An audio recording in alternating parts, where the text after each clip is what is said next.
Hello guys, welcome to my new video. पिछले video में हमने डिस्कस करा था अकाउंट का टर्म 1 का सिलेबस, और आज हम अकाउंट का चैप्टर नंबर 2 स्टार्ट करने जा रहे हैं, जिसका नाम है बेसिक अकाउंटिंग टर्म। इसमें हम अकाउंट के कुछ बेसिक टर्म्स पढ़ेंगे। तो सबसे पहली टर्म का नाम है बिजनेस ट्रांजेक्शन। तो सबसे पहले मैं आपको उसकी डेफिनेशन पढ़ाता हूँ। तो बिजनेस ट्रांजेक्शन की जो डेफिनेशन है वो है ये: the term business transaction means a financial transaction और economic event entered into by two parties that initiates the accounting process of recording it in the books of account of an enterprise। तो सबसे पहले तो मैं आपको बता दूं कि इकोनॉमिक इवेंट क्या होता है। देखो, पैसों का जहाँ पर भी लेन देन होगा उसको हम इकोनॉमिक इवेंट कहेंगे, ठीक है। और अब हम बिजनेस ट्रांजेक्शन को अगर मैं सरल भाषा में बोलूँ तो बिजनेस में होने वाला ऐसा कोई भी ट्रांजेक्शन जो मनी या मनी से रिलेटेड हो, और जहाँ दो पार्टियों, मान लो ए या बी, वो आपस में इंटरैक्ट कर रही हैं रिलेटेड टू मनी, तो उसे हम बिजनेस ट्रांजेक्शन कहेंगे। समझ गए? तो बिजनेस में होने वाला ऐसा कोई भी ट्रांजेक्शन जो मनी या मनी से रिलेटेड हो, जहाँ दो पार्टीज आपस में इंटरैक्ट कर रही हैं रिलेटेड टू मनी, उसे बिजनेस ट्रांजेक्शन कहेंगे, जिसको मैं बाद में अपने किताबों में लिखूँगा, ठीक है। हम लोग सिंपल सी बात है, हम लोग अकाउंट में हर चीज़ जो है रिकॉर्ड करते हैं, तो हम बिजनेस ट्रांजेक्शन को भी अकाउंट में रिकॉर्ड करेंगे, ठीक है। समझ आ गया? अब जो हमारी सेकंड टर्म है उसका नाम है अकाउंट, ठीक है। तो अकाउंट का अगर मैं कहूँ तो पहले तो हम डेफिनेशन देखते हैं।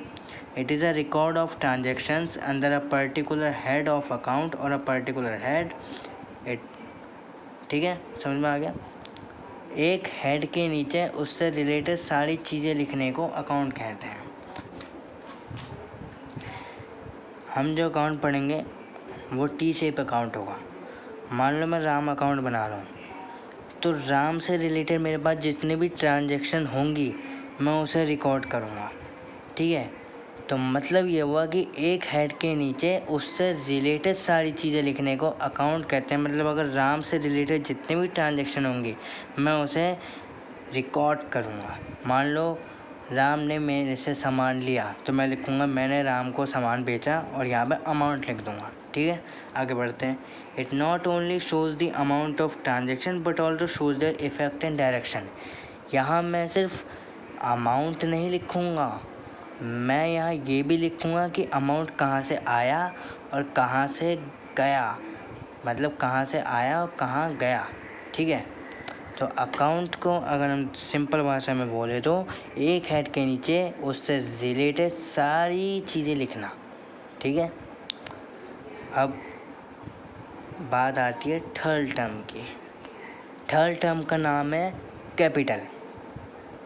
तो पहले तो हम डेफिनेशन पढ़ते हैं। Capital is the amount invested in an enterprise bye the businessman, ठीक है। मान लो मुझे बिज़नेस शुरू करना है, वो बिज़नेस शुरू करने के लिए मैंने जो भी पैसा लगाया वो मेरी कैपिटल होगी। फॉर एग्ज़ाम्पल, मुझे कोचिंग खोलनी है, मैंने उसमें 50,000 रुपये लगाया, तो वो जो 50,000 रुपये वो मेरी कैपिटल हुई, ठीक है। अब एक चीज़ है जो ध्यान में रखना कि अकाउंट में हमेशा बिजनेस और बिजनेसमैन ये दोनों अलग अलग हैं, ठीक है। मैं बिजनेसमैन हूँ, मैंने अपनी कोचिंग में पैसा लगाया, कोचिंग मेरा बिजनेस है, तो बिजनेस की जिम्मेदारी बनती है कि वो जो है मेरे को, जो मैंने पैसा लगाया वो मेरे को वापस ला के दे। जो मैंने 50,000 रुपये लगाया वो मुझे 50,000 रुपये वापस ला के दे। सिंपल सी बात है, अकाउंट में बिजनेस और बिजनेसमैन अलग अलग होते हैं, ये आप याद रखना, ठीक है। तो कैपिटल क्या, आगे की डेफिनेशन पढ़ते हैं। It may be in the form of money और assets having a monetary value. पैसा या पैसे से रिलेटेड कोई भी चीज़ अगर मैंने अपने बिजनेस में लगाई तो वो भी कैपिटल होगी।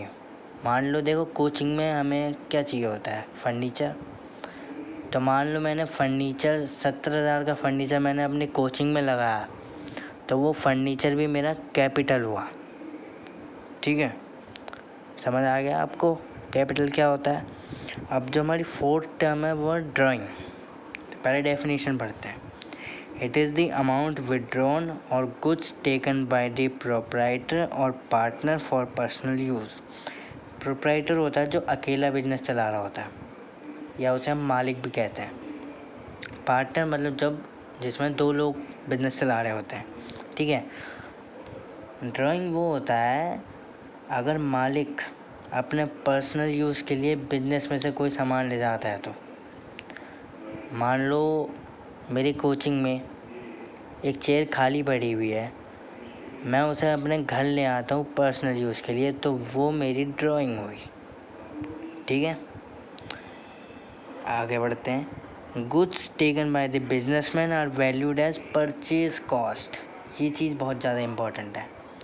देखो मेरी मान लो फॉर एग्ज़ाम्पल मेरी स्टेशनरी की दुकान है, मेरे छोटे भाई के को रजिस्टर की ज़रूरत पड़ गई।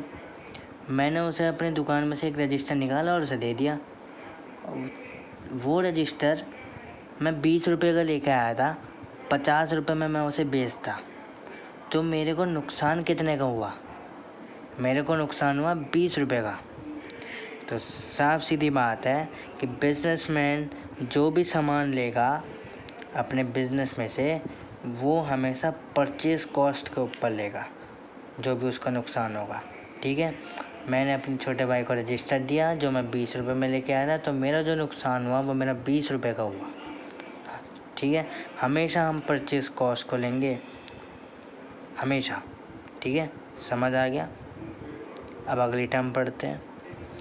जो हमारी 5th टर्म है वो है लायबिलिटी। अब लायबिलिटी का मतलब क्या होता है? लायबिलिटी का मतलब होता है वो पैसा जो बिजनेस किसी और को देगा। इसकी पहले तो हम डेफिनेशन पढ़ लेते हैं। It means amount owed payable by the business. वो पैसा जो बिजनेस किसी और को देगा, ठीक है। इसमें 2 टाइप की लायबिलिटी होती है, पढ़ते हैं आगे। Liability towards the owner of the business is termed as internal liability, ठीक है। और liability towards the outsider is termed as external liability. अगर इंटरनल लायबिलिटी समझ रहे हो, इंटरनल लायबिलिटी का सिंपल भाषा में होता है लायबिलिटी टूवर्ड्स ओनर। मैंने आपको पहले बताया था बिजनेस और बिजनेसमैन अलग अलग होता है, ठीक है। तो बिजनेस की जिम्मेदारी बनती है कि वो बिजनेसमैन को पैसा लौटाए। मैंने कोचिंग खोली थी, 50,000 रुपये लगाया, तो कोचिंग की जिम्मेदारी बनती है कि वो मुझे वो 50,000 रुपये वापस ला के दे, ठीक है। बिजनेस और बिजनेसमैन अलग अलग होता है। तो ये हमारी हुई internal liability. Liability towards owner मतलब internal liability. Liability towards the outsider is known external liability. Owner को और बिजनेसमैन को छोड़कर जितने भी हमारी थर्ड पार्टी हो गई या जितने भी हमारे आउटसाइडर हुए, अगर बिजनेस को उन्हें पैसा देना है तो वो एक्सटर्नल लायबिलिटी हुई। मतलब अगर बिजनेस को मालिक को छोड़कर किसी और को पैसा देना है तो वो एक्सटर्नल लायबिलिटी हो गई, ठीक है। समझ आ गया। लायबिलिटी जो है 2 पार्ट में क्लासिफाइड है। पहली नॉन करंट लायबिलिटी। डेफिनेशन पढ़ते हैं। Non current liability is that liability which is payable after a period of more than a year. ऐसी लायबिलिटी जिसका पैसा चुकाने की जल्दी नहीं है, ठीक है। ऐसी लायबिलिटी जिसका पैसा चुकाने की मुझे जल्दी नहीं है, पैसा मुझे 1 साल बाद चुकाना है। कितने साल बाद? पैसा मुझे 1 साल बाद चुकाना है। इसमें अगर मैं किसी से पैसा लेता हूँ और मुझे अगर पैसा किसी को देना है तो मेरे को कुछ जल्दी नहीं है पैसा देने की। For example long term loan.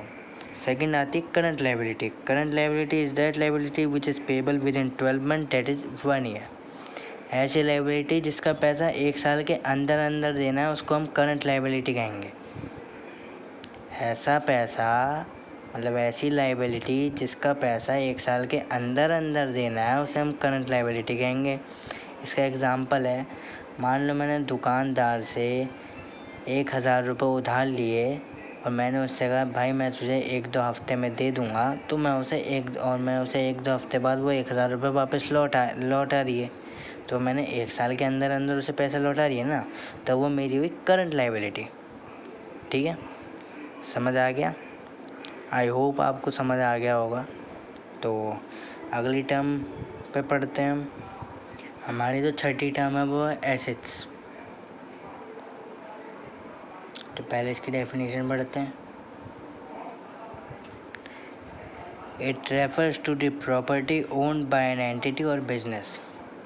वो प्रॉपर्टी जो बिजनेस की है वो एसेट होती है। In other words, anything which will enable the firm to get economic benefit in the future is termed as asset. कोई भी ऐसी चीज़ जो फ्यूचर में आपके बिजनेस को पैसे से कोई भी फ़ायदा प्रोवाइड करे वो एसेट है। कोई भी ऐसी चीज़ जो फ्यूचर में आपको आपके बिजनेस को पैसे से कोई भी प्रॉफिट दे उसे हम एसेट कहेंगे। एग्जाम्पल है लैंड या फिर फर्नीचर। मेरी जो कोचिंग है उसमें जो फर्नीचर लगेगा, जब हम कोचिंग में बच्चे आएंगे वो बच्चे उस फर्नीचर में बैठेंगे तो बच्चे मेरे को फ़ीस भी देंगे, तो वो मेरे लिए एसेट हुई। क्यों? क्योंकि वो फर्नीचर मुझे प्रॉफिट प्रोवाइड कर रहा है। ठीक है, तो एसेट क्या हुई? कोई भी ऐसी चीज़ जो फ्यूचर में आपके बिजनेस को पैसे से कोई भी फ़ायदा प्रोवाइड करे वो एसेट है। एसेट जो है, एसेट भी कई पार्ट्स में क्लासिफाइड हुई है।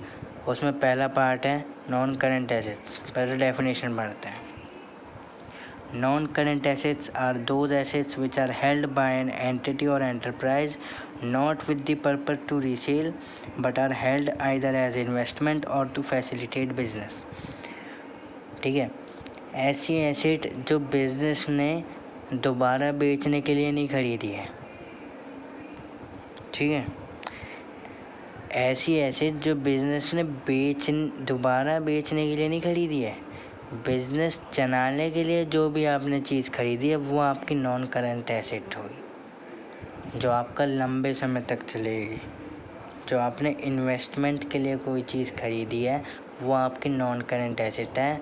ठीक है, मान लो मैंने 50,000 का फर्नीचर ख़रीदा, तो ये नहीं कि मैंने 50,000 रुपये का फर्नीचर ख़रीदा तो मैंने वो बेचने के लिए नहीं ख़रीदा है, मैंने वो इन्वेस्ट किया है।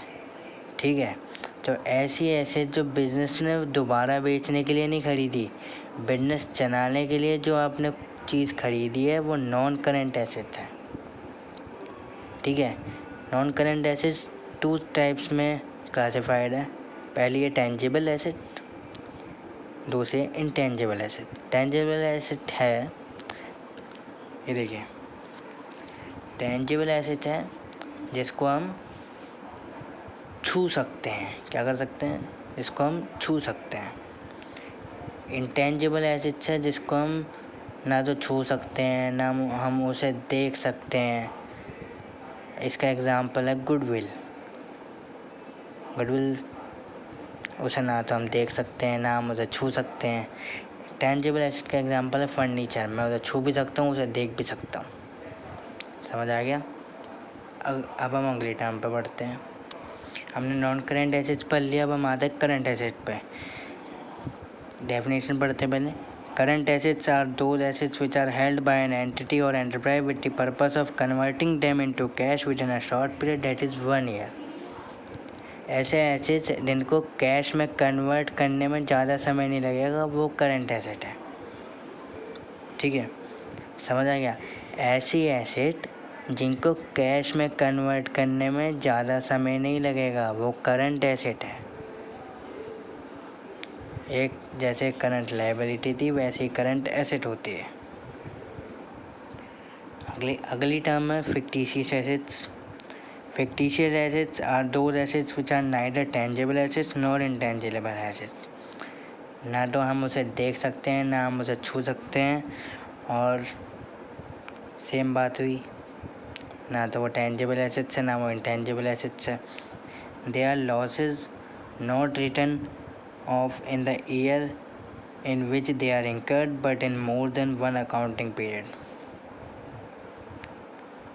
मतलब ये एक लॉस है जो इस साल हुआ और इसको मैं हर साल थोड़ा थोड़ा करके काटता रहूँगा। मान लो मैंने अपनी कोचिंग का एडवर्टीज़मेंट करा, एडवर्टीज़मेंट मेरा लगा 10,000 रुपये, तो वो 10,000 रुपये का खर्चा जब मेरा इस साल हुआ इस महीने हुआ, लेकिन मैं उसे इस महीने में नहीं गिनूँगा, मैं उसे अगले महीने से गिनना शुरू करूँगा। वो जो क्योंकि वो मेरे को प्रॉफिट दे रहा है, तो मैं उसका थोड़ा थोड़ा लॉस काटता चले जाऊँगा। ठीक है, इसका सबसे बेस्ट एग्जांपल है एडवर्टीज़मेंट। ठीक है, तो ये लॉस है जो इस साल हुआ और इसको मैं हर साल थोड़ा थोड़ा काटता रहूँगा। ठीक है, उम्मीद है आपको समझ। देखिए फिक्टिशियस ऐसे इतना से पूछा जाता है, लेकिन पता होना चाहिए कि आखिर फिक्टिशियस ऐसे होता क्या है। ठीक है, तो आज के लिए इतना ही। अभी और भी टर्म्स है, उसको हम अगली वीडियो में पढ़ेंगे। तो आज के लिए इतना ही। उम्मीद है आपको वीडियो अच्छी लगी होगी। अच्छी लगी है तो वीडियो को लाइक करिए, वीडियो को जितना शेयर कर सकते हो उतना शेयर कीजिए, और चैनल को अगर सब्सक्राइब नहीं करा है तो चैनल को भी सब्सक्राइब कर दो, बेल आइकॉन को भी प्रेस कर दो। ठीक है, और मिलते हैं आपसे नेक्स्ट वीडियो में। Till then good bye.